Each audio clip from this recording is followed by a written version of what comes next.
Assalamualaikum warahmatullahi wabarakatuh. Halo semuanya, perkenalkan saya Sinistia Agustin dengan NIM 2111716 dari program studi PGSD Universitas Trilogi.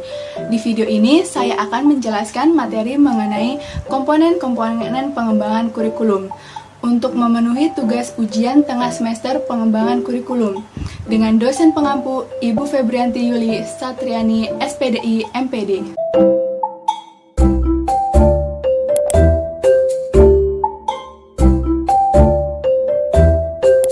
Dari bagian ini menggambarkan bahwa sistem kurikulum terbentuk atas 4 komponen, yaitu komponen tujuan, komponen isi atau materi, komponen metode atau strategi, dan komponen evaluasi. Setiap komponen harus saling berkaitan satu sama lain. Jika tidak, maka sistem kurikulum akan terganggu. Komponen tujuan. Komponen tujuan berhubungan dengan arah atau hasil yang diharapkan.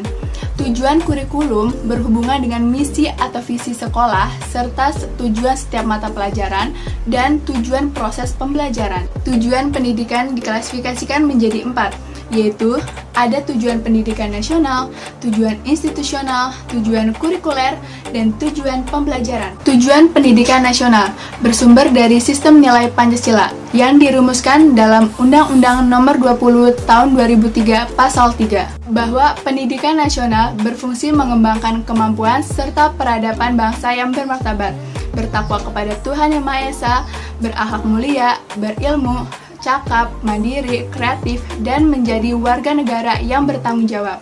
Tujuan institusional ialah suatu kualifikasi yang harus dimiliki setiap siswa setelah menempuh atau bisa menyelesaikan program di suatu lembaga pendidikan tertentu. Tujuan kurikuler menggambarkan pada standar isi, di mana setiap mata pelajaran harus dikuasai siswa pada setiap satuan pendidikan. Dan tujuan pembelajaran merupakan bagian dari tujuan kurikuler, yaitu kemampuan yang harus dimiliki siswa setelah mempelajari bahasan tertentu dalam satu kali pertemuan. Menurut Bloom dalam bukunya berjudul Taxonomy of Educational Objective pada tahun 1965, bentuk perilaku sebagai tujuan dapat digolongkan menjadi 3 domain, yaitu domain kognitif, domain afektif, dan domain psikomotorik. Domain kognitif berhubungan dengan kemampuan intelektual, seperti kemampuan mengingat dan kemampuan memecahkan masalah. Lalu ada domain afektif, berkenaan dengan sikap, nilai-nilai, dan apresiasi. Ada domain psikomotorik, yaitu berhubungan dengan kemampuan atau skill seseorang. Komponen isi atau materi. Komponen ini berhubungan dengan pengalaman belajar yang harus dimiliki siswa. Isi kurikulum menyangkut semua aspek, baik pengetahuan atau materi pelajaran, yang biasanya tergambar pada setiap mata pelajaran maupun kegiatan siswa untuk mencapai tujuan yang telah ditentukan. Komponen metode atau strategi. Bagaimanapun tujuan yang ingin dicapai tanpa ada strategi yang tepat, maka tujuan tersebut tidak akan tercapai.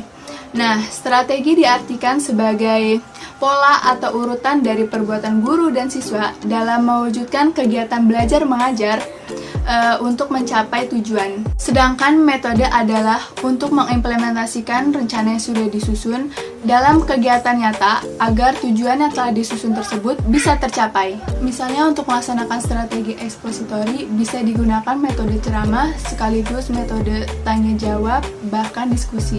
Dan yang terakhir, komponen evaluasi. Evaluasi ialah komponen untuk melihat efektivitas pencapaian tujuan. Dalam kurikulum, berfungsi untuk mengetahui apakah tujuan yang telah ditetapkan sudah tercapai atau belum, atau sebagai umpan balik untuk perbaikan strategi yang telah ditetapkan. Evaluasi sebagai alat untuk melihat keberhasilan pencapaian tujuan yang terbagi dalam 2 jenis, yaitu ada tes dan non-tes. Tes digunakan untuk mengukur kemampuan siswa dalam aspek kognitif atau penguasaan materi pembelajaran. Hasil tes biasanya secara kuantitatif. Jenis-jenis tes dapat dibedakan menjadi tes tertulis, tes lisan, dan tes perbuatan. Tes tertulis adalah tes yang dilakukan dengan cara menjawab sejumlah soal dengan cara tertulis.